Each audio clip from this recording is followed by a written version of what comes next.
welcome back to the Citizen channel. We're all staying safe and well. We're back in European action, yes, to defend our Champions League trophy. Yes, sounds good, that, doesn't it? Let's hope, carry on and defend it. Why not? Let's go back to back. That'd be lovely, that, wouldn't it? Confident? Yeah, reasonably okay at the moment. We're going to have a look at Pep's 11 for the match at Copenhagen on the 13th of February, 8 p.m. kickoff at the Parken Stadium.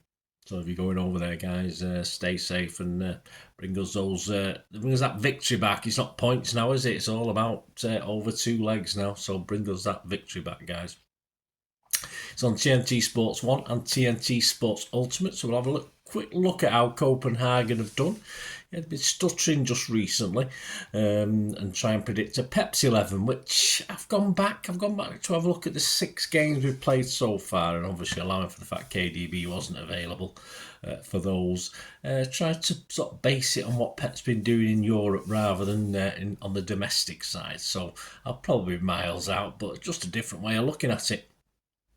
Please, if you are new to the channel, push that subscribe button, push the bell notifications, everything.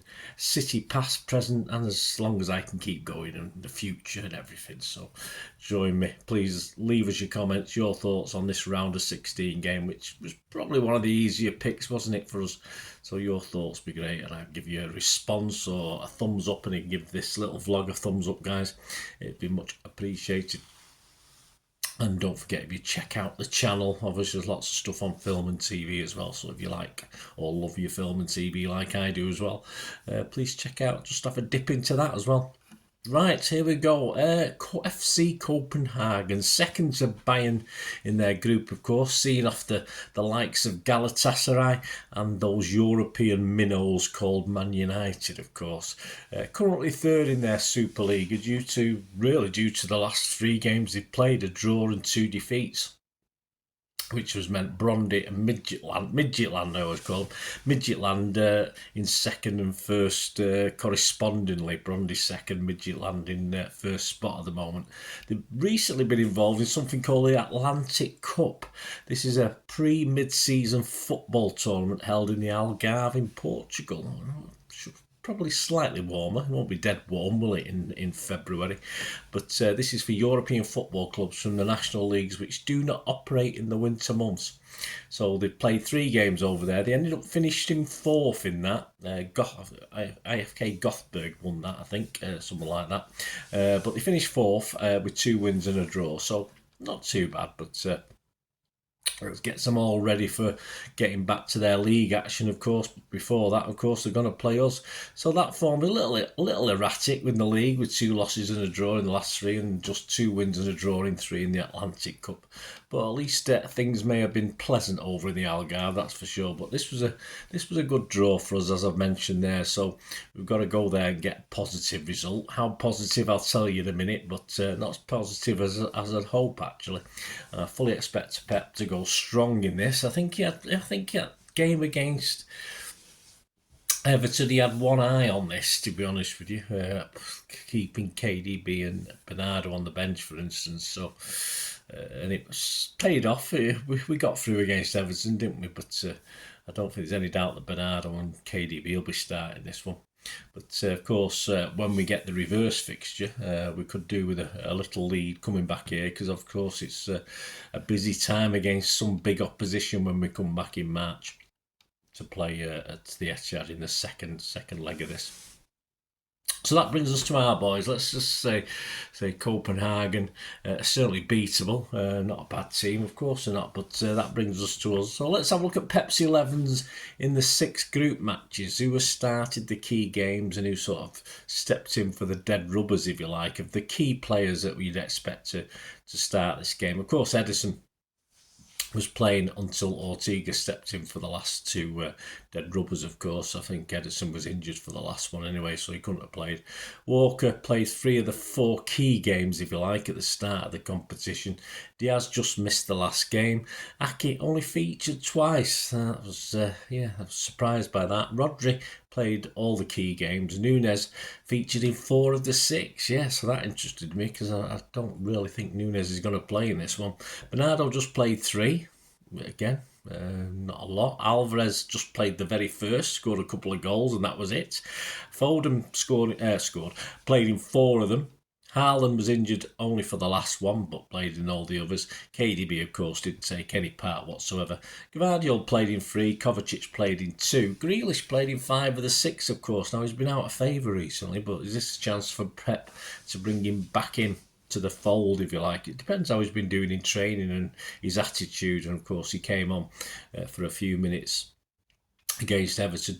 Doku just one injury for the last one, so that was Doku. Akanji played in 4, but was injured for 1 as well. Lewis played in 5 of the 6. Now he's out of favour at the moment, isn't he, Lewis? So will he step back in for the European game?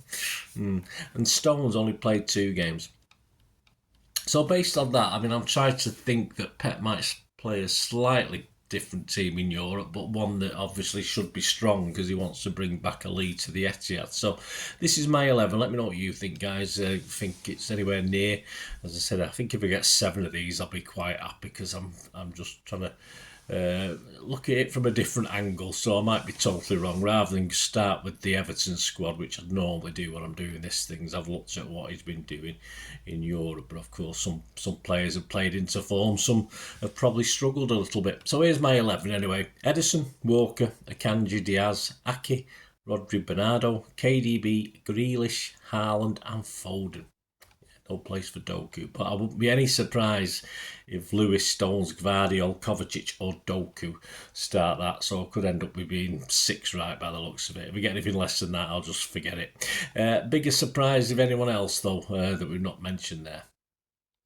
The predictions, yeah, well, I've not got Andy Morrison's yet. It's not come up the magazine. So, personally, I'm going to go for, even though I think we need to bring at least a 2-goal margin back, I'm just going to go for 2-1. I just think it'll be quite tough over in Copenhagen. I was going for 2-0, but we could let a goal in. But 2-1, a comfortable victory at home. But as I say, I'm hoping for at least a 2-goal margin. But you can get 17-2 on 2-1 anyway for City. Let me know your predictions. It'd be great to hear what they are. So what are the rest of the odds looking like as at the 11th of February 2024? Well, Champions League, of course, City are still the favourites. We have moved out slightly, actually. After match day 6 of the group games, City were 2-1. We now moved out to 11-5. So that's all because Arsenal are the big movers to actually come into this. So they've sort of reduced that or made our price go out a little bit. Bayern Munich stayed the same at 4-1. Real Madrid and Arsenal are 11-2. So Real Madrid are in from 13-2 and Arsenal are in from 8-1 to 11-2. So Arsenal are the first big movers for their first title. It's not going to happen, that is it? Surely not. Match odds: City 2-7 on to win this one. A draw's 9-2, and Copenhagen is 11-1. And the 2 most popular score lines are either 2-0 to City, which I can envisage 11-2, or 3-0 for City, which again is a reasonable 7-1. So there you go, guys. City take the trip over to wonderful, wonderful Copenhagen. I will have the player ratings and talking points show out on the Wednesday following the match on Tuesday night. So, yes, Tuesday, isn't it now? We've got 3 Tuesday games, haven't we, coming up? So I'll have my player ratings and talking points, or the story of the game, I'm calling it as well now. It's chapter and verse. I do split it into little chapters if you like a little storybook. So please check out that player ratings and talking points story of the game show.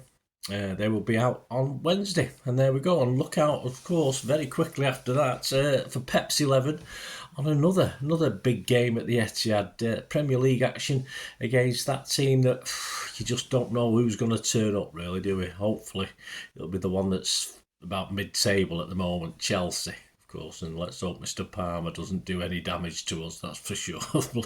please. Anyway, thanks for watching, guys. Let me know your thoughts on this Copenhagen game, and hopefully I'll see you for the reports and I'll see you for the build up to the Chelsea game. Thanks for watching. Till we meet again. That's one thing, don't I? Please stay safe, Blues. Come on, City. Bye for now.